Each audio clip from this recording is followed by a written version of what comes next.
Estamos escuchando Camino de Cristal de todos los martes, son las 10:15 de la mañana, está subiendo la temperatura, ya estamos en 14 grados y te decíamos al inicio del programa que se empezó a complicar el panorama político y económico para el gobierno con un dólar que ya está más cerca de 1.300 que de la mitad de la banda. Las reservas cayeron esta semana por el pago de cupones de bonistas.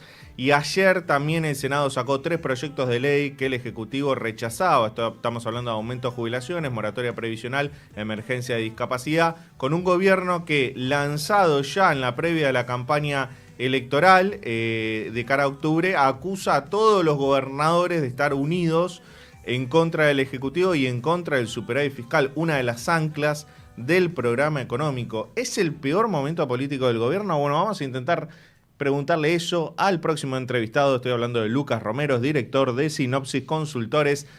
Lucas, buenos días, ¿cómo estás? Te saludan Leandro y Agustín. Leandro, Agustín, ¿cómo andan ustedes? Muy bien, por suerte. Estas cosas que estaba contando yo, el dólar subiendo, bueno, reveses en el Senado, un presidente acusando a todos los gobernadores, ¿se le está empezando a complicar el panorama político o vos lo ves como una estrategia de polarización y confrontación de cara a las elecciones legislativas? Bueno, creo que hay un poco de las dos cosas. Este es un ciclo que está caracterizado por la condición de minoría del presidente, ¿no? El desafío económico que enfrentaba Milei el 10 de diciembre de 2023 estaba agigantado porque era un gobierno que tenía los márgenes decisionales acotados, restringidos. Yo creo que lo que estamos viendo hoy en la escena se parece bastante a lo que pensábamos íbamos a ver en la escena, porque quizás lo que debería llamarnos la atención es lo que ocurrió el año pasado, que fue que el presidente tuvo, cierta flexibilidad de parte del sistema para poder trabajar en un contexto de hiperminoría, ¿no? Porque, todo lo por mencionar, este es el primer presidente en la historia que tiene por segundo año consecutivo prorrogado el presupuesto, con lo cual tiene plena discrecionalidad presupuestaria para tomar decisiones sobre el gasto público. Es un presidente al que se le han dado leyes, en la ley base claramente como primera herramienta, pero algunas iniciativas que le fueron aprobadas al presidente, y había podido lograr evitar que el Congreso le impusiera leyes a través de los vetos. Tuvimos el año pasado 2 vetos, el de la Ley de Financiamiento Universitario y el de la movilidad jubilatoria, que, bueno, hacían pensar que ese primer año había sido bastante exitoso en materia de sortear los escollos de gobernabilidad.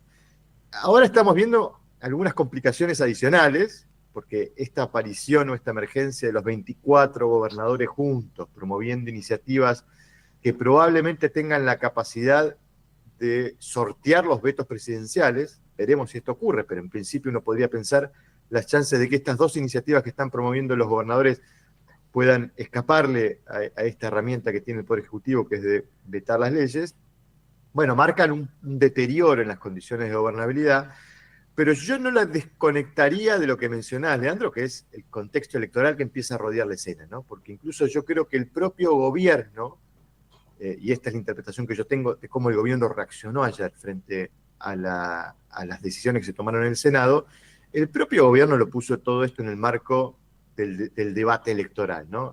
Bueno, la política en contra de nuestro programa económico, vamos a convocar al público a que elija si apoya este programa económico o apoya la política que quiere llevarlo o llevar a la Argentina al déficit fiscal y a todos los problemas económicos que produjeron la demanda de cambio que se vio en la escena en el 2023. Es decir, está tratando de favorecer una interpretación favorable a los efectos electorales.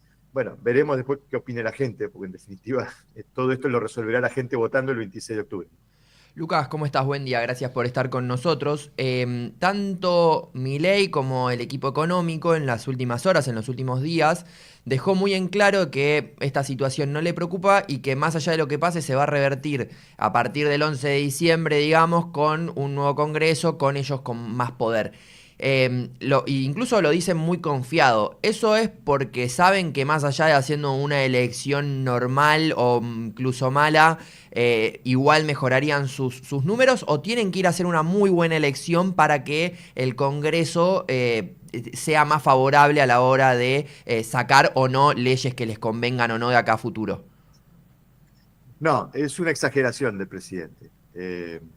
Habitualmente el presidente suele exagerar cuando habla de sí mismo o habla de sus virtudes o habla de sus potencialidades. Bueno, acá hay una exageración porque incluso el gobierno teniendo una muy buena elección, y vamos a ponerle parámetros a esta definición de muy buena, vamos a pensar teniendo una elección parecida a la que tuvo Macri en 2017, que fue muy buena, 42% de los votos a nivel nacional para una elección legislativa es muy buen resultado. Incluso en ese escenario, yo lo planteo en estos términos para que tengamos una dimensión, una real dimensión de qué es lo que el gobierno lograría. Milei estaría accediendo a un Congreso que se parecería más al primero de Macri que al Congreso del 2017 de Macri, que el segundo Congreso de Macri. Es decir, a ese primer Congreso de Macri, que era un Congreso también de minoría, y que condicionó obviamente también las posibilidades de tomar decisiones para aquel gobierno de Cambiemos. Es decir, ¿el gobierno va a poder sacar leyes del Congreso a partir de diciembre? Sí, claramente, sí. Si hay diálogo, si hay acuerdos, si hay negociaciones, las leyes podrán salir. Ahora, que el gobierno pueda sacar leyes por su propia cuenta, todavía falta mucho. Milei está muy lejos de construir mayoría. Milei arrancó con 2 diputados en 2023, obtuvo los diputados que obtuvo con esa elección del 30% de octubre del 2023, pero eso es muy poco para construir mayorías. Es cierto, a esa proyección que yo hago hay que agregarle la posibilidad de que pueda haber realineamiento, ¿no? Uno, ¿qué hará finalmente el PRO después de todas estas decisiones que está tomando el partido de aliarse con la Libertad Avanza en algunos distritos? Finalmente formará un interbloque, eso permitirá al gobierno agrandar un poco más su fortaleza legislativa. Ahora, aún así, al gobierno le van a seguir faltando diputados y senadores para tomar decisiones. Entonces, es una exageración de parte del presidente, porque el presidente quiere construir expectativa, pero le tiene que ir muy bien al gobierno para poder acercarse a ese Congreso de Macri del 10 de diciembre del 2017. Te diría que es bastante improbable que el gobierno logre aquella composición del Congreso que había logrado Macri después del buen resultado del 2017. Lucas, en la última elección 2023, una de las principales demandas de la sociedad era que baje la inflación. Recordemos que llegamos a tener inflación de 3 dígitos anuales, 211% ese año.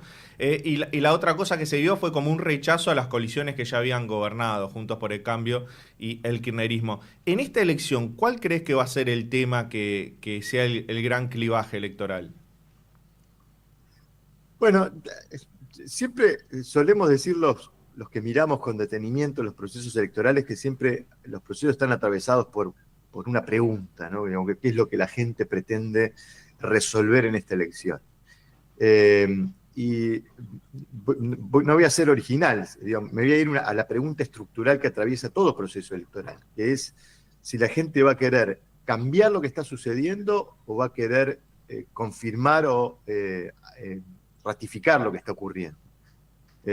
Si hay cambio o continuidad. Esta es la pregunta que atraviesa todos los procesos electorales.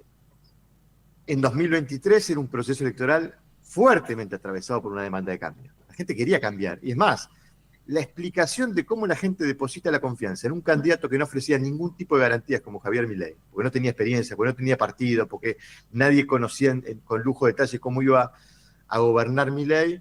Bueno, esa demanda de cambio empujó a la gente a apoyar a un candidato que le ofrecía mucha incertidumbre, porque precisamente enfrente a ese candidato estaba la continuidad. Entonces, yo tengo la impresión que Milei ha logrado, con algunos resultados en algunos indicadores económicos, ha logrado construir en la cabeza de la gente la sensación de que es difícil pensar que ese proceso de cambio que se inició en 2023 ya fracasó. Es muy difícil decir, che, Milei ya fracasó, porque la inflación está bajando, porque la pobreza está bajando, porque el tipo de cambio está estable, porque la economía está mostrando cierta estabilidad. Es decir, creo que lo que la gente pudiera estar viendo en esta elección es, bueno, si va a seguir dándole algún crédito al gobierno para esperar que efectivamente los resultados sean mucho más contundentes, porque cuando uno mira los indicadores de opinión pública, uno ve una sociedad que está más vale aguantando que disfrutando este presente. Todavía nosotros tenemos mayoría de respondientes en nuestras encuestas que nos dicen que, si vos le preguntás cómo estás hoy en relación al año pasado, te dicen estoy peor. Ahora, en ese contexto hay un optimismo en el futuro, anclado en el futuro. Siempre digo lo mismo, lo que caracteriza el clima de opinión pública de este gobierno es la gente ve mejor al país que su situación personal y la gente ve mejor el futuro que el presente. Esas dos características han estado presentes durante todo este año y medio de mandato de Milei. Entonces, creo que el gobierno va a querer ir a buscar a las urnas la ratificación de lo que se está haciendo. Y creo que hay una porción importante de la sociedad que pareciera estar inclinada a seguir dándole crédito al gobierno. Esto no significa que todo está resuelto a partir de la elección o después del 10 de diciembre. Todavía hay mucha tarea por hacer y todavía hay mucha demanda por atender de parte del gobierno. Pero en todo caso, la dificultad para mí de las ofertas opositoras es, bueno, ¿qué pueden ofrecer para una sociedad que quizá todavía quiera seguir viendo un poco más de esto, para ver si esto le ofrece lo que la gente está buscando? Y en ese sentido, justamente, y la última de mi parte, Lucas, y te agradecemos, no parece tampoco la oposición tener figuras, ¿no? Como para ir a, por lo menos, disputar la elección, o las que están, como decías vos, parecerían ser más figuras que son más de procesos que ya la gente no quisiera volver o que están muy manchados por eso, entonces no sé si tendrán lo suficientemente peso. No parece haber generado algo nuevo, quizás incluso diciendo, bueno, lo haremos para las elecciones del 2027 y esta se compite lo que se puede en ese proceso de cambio que se está viendo o intento de renovación. ¿Vos lo ves así? Más allá de no ofrecer algo distinto como propuesta, tampoco parecería haber como candidatos fuertes de la oposición como para ir a por lo menos hacer algo de igual a igual contra La Libertad Avanza. Sí, absolutamente. Parte de la explicación del sostenimiento de los apoyos de parte de Milei es que también no ha emergido, voy a usar la palabra que utilizaste, no ha emergido algo nuevo. Entonces, si la gente quisiera cambiar porque ve que hay algo que no le gusta, cuando va a buscar algo para cambiar no encuentra algo nuevo, encuentra algo viejo. Y no encuentra algo que le venda futuro, encuentra algo que le muestre pasado, que le muestra pasado. Entonces, esos dos factores, la ausencia de lo nuevo o la ausencia de algo que construya expectativa de futuro, son ventanas de oportunidad para Milei, son fuentes de alimentación de la paciencia social. La gente sigue teniendo paciencia, en buena medida también, no solo porque Milei les ofrece algo, esto que decía, baja de la inflación, baja de la pobreza, estabilidad del tipo de cambio, estabilidad financiera o económica, sino porque además no ha aparecido algo que alimente la expectativa de que se pueda estar ofreciendo algo mejor que esto que ofrece Milei. Entonces, sí, coincido, me parece que no ha habido renovación, sobre todo en la principal oferta opositora, que es el peronismo. Tenemos ahí a los principales protagonistas del proceso político 2019-2023 todavía liderando y protagonizando esa oferta. Entonces, me parece que esto le da ventajas a Milei. No significa esto que Milei tiene garantizado un buen resultado electoral. De vuelta, va a ser interesante ver el resultado electoral, porque va a ser una métrica mucho más sólida que las encuestas para saber cuánto la gente sigue apoyando este proceso de cambio o cuánto la gente ya se cansó de este proceso de cambio y empezaremos a ver si hay alguna expectativa de que el escenario 2027 sea un escenario nuevamente de mayoría de demanda de cambio, ¿no? Esto es lo que nos va a agregar como elemento para el análisis del resultado electoral de este año. Lucas Romero es director de Sinopsis Consultores. Muchas gracias, Lucas, por la nota. Te mando un abrazo, que estés bien. No, por favor, un placer, un abrazo. Gracias y buen fin de semana. Siempre muy generoso. Lucas, recuerdo que fue el primer entrevistado de este ciclo cuando lanzamos allí hace 2-3 años, ya no me acuerdo. 3, ¿no? Años. Sí, Este es el tercero. Este es el tercero, sí. Sí. @Luca sin ese Romero en Twitter, lo siguen ahí, comparte mucha información muy interesante para seguir el análisis político que hace. Así es. Vamos una tanda y enseguida volvemos con más Alerta en la City.